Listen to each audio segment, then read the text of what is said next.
First, let's start with this case. My fiancé, 29 and I, 28 Eve, spent over a year planning our perfect wedding. We found an absolutely beautiful historic mansion with gorgeous gardens, and we were lucky enough to secure our dream date in June. We put down a substantial deposit and spent months coordinating with vendors, choosing decorations, and planning every detail. 3 weeks before our wedding, my cousin, 25F, got engaged. I was happy for her initially, until she started acting strange whenever the wedding came up in family conversations. She kept making comments about how perfect our venue would be for her own ceremony, and how convenient it would be to share the date since family would already be traveling. At first, I thought she was just daydreaming about her own future wedding. Then she started telling family members that we had agreed to let her use our venue and vendors. She claimed we would have our ceremony first, and then she would have hers right after, turning it into a double wedding. She hadn't asked us about any of this. She just decided it was happening. The situation escalated when I received a call from our venue coordinator. She explained that someone claiming to be me had called trying to add a second ceremony to our booking and transfer some of the payment responsibility to a new name. The coordinator was suspicious because the caller couldn't verify certain details from our original contract. When she described the person, I immediately knew it was my cousin. I contacted all our vendors to warn them about potential interference and added password protection to our bookings. My cousin then started spreading rumors in the family that I was being selfish for not sharing my special day with her. Some relatives actually took her side, saying it would be more economical for everyone to attend both weddings at once. The day of our wedding arrived, and I was getting ready with my bridesmaids when one of them spotted my cousin entering the venue wearing a white wedding dress. She had brought her fiancé and their own officiant, along with about 20 guests who weren't on our guest list. She had apparently told them all that we had agreed to let her have a surprise ceremony after ours. Thankfully, we had hired security for the event. When I explained the situation, they immediately escorted her and her unauthorized guests out of the venue. Her fiancé, who apparently had no idea she was planning this, was mortified. He had thought they were just attending my wedding as normal guests. Right there in the parking lot, he called off their engagement, saying he couldn't marry someone who would do something so crazy and disrespectful. The aftermath was intense. My cousin's parents had to contact everyone who had already bought engagement gifts for them and arrange refunds. My cousin tried to blame me for ruining her relationship and demanded that I pay for her wedding dress since it was wasted now. She even attempted to crash our reception later that night, but was stopped at the door. The wedding itself was beautiful, but this drama cast a shadow over what should have been a perfect day. My aunt and uncle, cousin's parents, are furious with their daughter, but also suggested I could have been the bigger person and let her share the venue, since we had already paid for everything.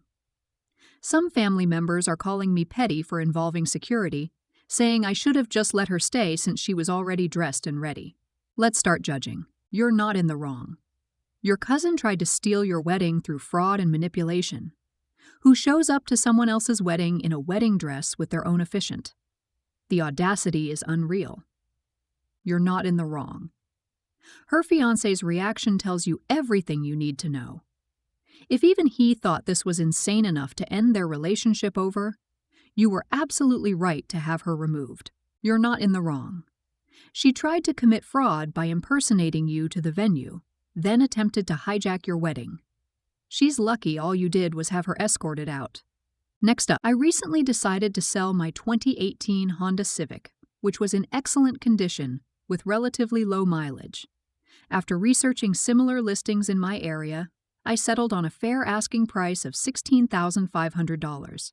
I posted the listing on various online marketplaces and mentioned it casually at work when someone asked about my plans to get a new car. My coworker from the accounting department, whom I've only spoken to maybe 5 times in 2 years, approached me the next day. He started by complimenting my car, then suggested I sell it to him for $1,600 because that's all he could afford right now. When I politely declined, explaining that was far below market value, he became increasingly pushy. He began following me to the break room, leaving notes on my desk, and sending multiple emails about how I had a moral obligation to help out a colleague in need. He even tried to guilt-trip me by sharing stories about his financial struggles and how this car would change his life. Mind you, this was someone I barely knew beyond occasional elevator small talk. When I continued to refuse, his behavior took a dark turn. He started telling other colleagues that I was an example of everything wrong with society, claiming I was hoarding wealth while others struggled. He even brought up my salary in conversations with coworkers, though his estimates were wildly incorrect, and suggested I was being greedy for not helping a member of our work family. The situation escalated when my marketplace listing suddenly got flagged as fraudulent. I received a notification that someone had reported my account for suspicious activity. However, the marketplace's automated system apparently tracked the source of the complaint back to my coworker's account. In his attempt to sabotage my listing, he had inadvertently violated the platform's terms of service regarding false reporting and harassment. His account was permanently banned. I sold the car 3 days later to a lovely couple who paid the full asking price. To celebrate the sale and thank my colleagues who had supported me through the workplace drama, I used a portion of the money to order lunch for the entire office, naturally excluding the coworker who had tried to sabotage me. This led to another round of drama, with him complaining to HR about being deliberately excluded from an office event. HR, who were already aware of his previous behavior regarding the car situation, dismissed his complaint. Some colleagues think I was petty for the lunch move, while others found it to be justified karma.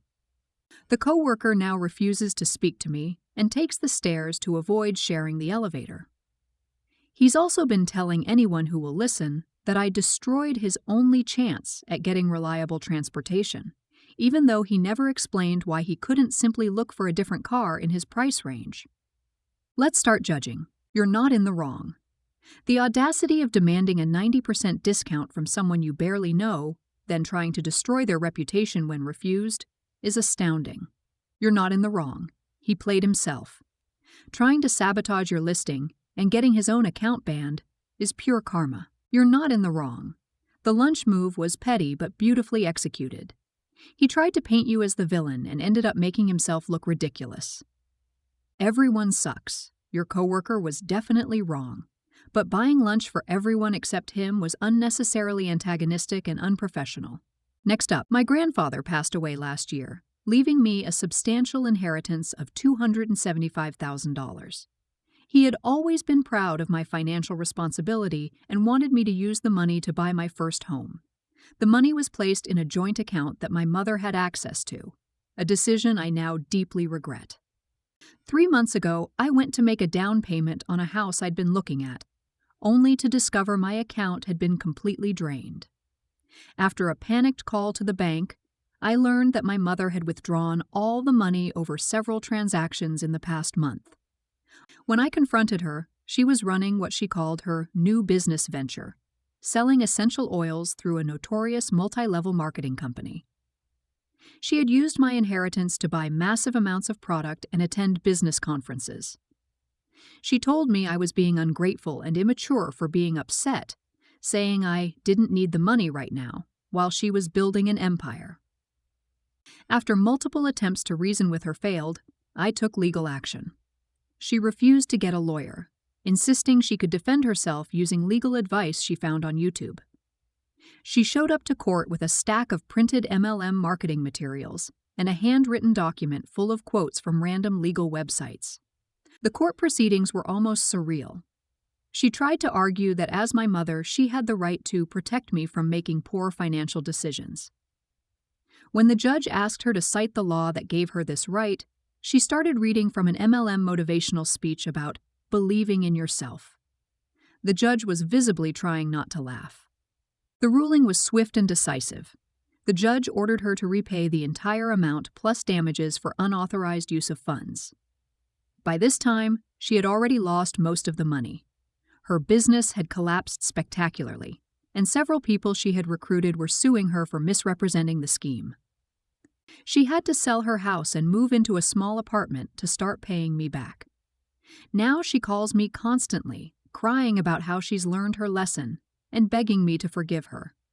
She says she was just trying to secure our family's future and didn't realize how foolish she was being. My siblings think I should forgive her since she's suffering enough, but I can't get past the betrayal. She stole money my grandfather specifically left for my future, lost it all in an obvious scam, and then tried to make me feel guilty about being upset. She's paying me back now, but only because she's legally forced to. Let's start judging. You're not in the wrong. Holy moly, this is next-level betrayal. She stole your inheritance, blew it on a pyramid scheme, tried to gaslight you about it, and then had the absolute audacity to defend herself in court with YouTube legal advice? The level of disrespect for both you and your late grandfather's wishes is staggering. And let's talk about her lesson learned. She's only sorry because she got caught and faced consequences. If her MLM scheme had somehow worked out, she would have felt completely justified. Her crying about forgiveness now isn't about genuine remorse. It's about dealing with the consequences of her actions. Stand your ground, OP. Trust, once broken like this, isn't easily repaired. You're not in the wrong. Your mother's actions show a disturbing pattern of entitlement and financial abuse. First, she abused her access to your account. Second, she gaslit you when confronted. Third, she tried to manipulate the legal system with amateur hour tactics. And now she's trying to emotionally manipulate you by playing the "but I'm your mother" card. The fact that she thought she had the right to protect you from making poor financial decisions while literally throwing your money into a pyramid scheme shows a level of delusion that's honestly concerning. Your siblings can forgive her if they want, from a safe distance where she can't access their money. Next up, I, 35F, have always had a complicated relationship with my younger sister, 29F. She's never been the most responsible person, bouncing between jobs and relationships while struggling to provide stability for her two children, 8M and 11F. Despite her issues, I've tried to maintain a relationship with her for the kids' sake. 3 months ago, she called me sounding desperate, claiming she had a job interview and needed someone to watch her kids for a few hours. Being their aunt and knowing their difficult situation, I agreed. She dropped them off at my house with what seemed like an unusual amount of bags, but I didn't think much of it at the time. Hours turned into days. Every call went straight to voicemail. Every text remained undelivered. She had blocked me on all social media platforms. The only update I got was through a mutual friend who showed me her Facebook status. Finally free to live my best life. No more responsibilities holding me down. Accompanied by photos of her partying in a different state. The kids were devastated. My niece would cry herself to sleep, while my nephew became withdrawn and stopped talking. They had their school supplies and most of their clothes with them, making it clear this was premeditated. I did my best to maintain their routine, enrolled them in their new school district, and tried to give them some sense of normalcy. I reached out to every family member and friend who might know her whereabouts, but everyone either didn't know or didn't want to get involved. After 2 weeks of this, I contacted Child Protective Services. They opened a case for child abandonment, but couldn't locate her. Life fell into a new rhythm. The kids started therapy, made new friends, and slowly began to heal. Then, nearly 4 months after she disappeared, my sister showed up at my doorstep with a man I'd never seen before, demanding her children back. The kids' reaction was heartbreaking. My nephew hid behind me, while my niece ran to our elderly neighbor's house in tears. My sister started screaming about parental rights and tried to force her way inside. Her boyfriend was getting aggressive, shoving me aside to look for the kids. Our neighbor, bless her heart, had already called the police. When they arrived, they ran both my sister's and her boyfriend's IDs. Turns out, she had outstanding warrants for credit card fraud in 3 states. The boyfriend had a record too. They were both arrested on the spot. CPS got involved again, but this time they determined that neither my sister nor I were suitable long-term guardians. Me because of my work schedule and living situation, her because of the abandonment and criminal charges. They found a wonderful foster family who specialized in trauma cases and had experience with abandoned children. The kids are doing much better now. They're in therapy, excelling at school, and their foster parents are amazing. I visit them regularly and maintain a relationship as their aunt. My sister lost all parental rights after failing to show up for multiple court hearings. Now my parents are saying I went too far by involving CPS. They claim I should have protected the family's privacy and found another solution. Extended family members are divided. Some think I did the right thing. Others say I destroyed my sister's life and robbed her of a chance to get herself together. Let's start judging. You're not in the wrong. Your sister literally abandoned her children without warning, blocked all contact, bragged about being free on social media, then had the audacity to show up months later with a criminal boyfriend trying to forcefully take them back. The outstanding warrants just prove what kind of person she is. You did exactly what a responsible adult should do. Protected those children. Anyone saying you should have kept it in the family is basically suggesting you should have enabled child abandonment. You're not in the wrong. Let's break this down. She planned this abandonment, evidenced by packing all their belongings. She celebrated abandoning her kids on social media. She blocked everyone who could hold her accountable. She only came back when it suited her. She brought a dangerous person around her children. She had multiple warrants for fraud. And some family members think you're the problem? Those kids are safe and thriving now because of your actions. That's what matters. Everyone sucks. Your sister is obviously the biggest AH here. But involving CPS meant those kids lost both their mom and their aunt as guardians. Maybe if you had tried harder to work things out with your sister or adjusted your work schedule, those kids could have stayed with family instead of going into the system, even if it was a good foster home.